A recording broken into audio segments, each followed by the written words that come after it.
In this video, we want to use partial fraction decomposition to split this fraction into two separate fractions. So the two fractions have the denominators of 3x minus 1 and x squared plus 1. Looking at the first denominator, the 3x minus 1, that one you can solve, when you set it equal to 0, you can solve for x to be 1/3. So whenever you get a nice real number as a solution, you put just the letter on top. But looking at x squared plus 1 equals 0, this one has complex solutions. So we say that we have to introduce two letters really, so b and c here, but it's bx plus c. Okay. So it's going to be of the form bx plus c for the second one. And so now we can multiply both sides by 3x minus 1 times x squared plus 1. The left side, the denominator cancels, and on the right side, we're going to cancel the denominators and then multiply the top with the opposite denominator. And at this point, we have three unknowns, so we need to have three equations. So that means pick three x values. First, I'm going to pick x equals 0. Plug it in on both sides. We get negative 2 equals a minus c. Next one is x equals 1. We have 0 equals 2a plus 2b plus 2c.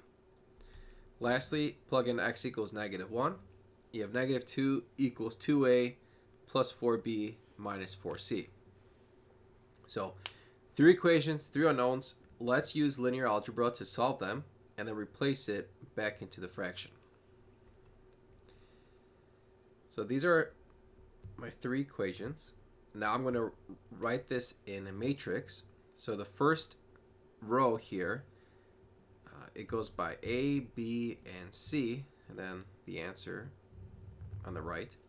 So it's 1A, there's no 0, there's no B, and then negative 1C equals negative 2. The second one, we have 2A, 2B, 2C, that's equal to 0. Lastly, we have 2A, 4B, negative 4C equals negative 2. Okay, now I'm going to subtract row 2 with row 3, and then we're going to call that the new row 3. So basically 2 minus 2 is 0, 2 minus 4 is negative 2, 2 minus negative 4 is 6, 0 minus negative 2 is positive 2. We're going to leave the first and the second row alone. Now we have a good opportunity here to cancel out the 2 here. So what we do is negative 2 row 1 plus row 2, and we're going to call that row 2.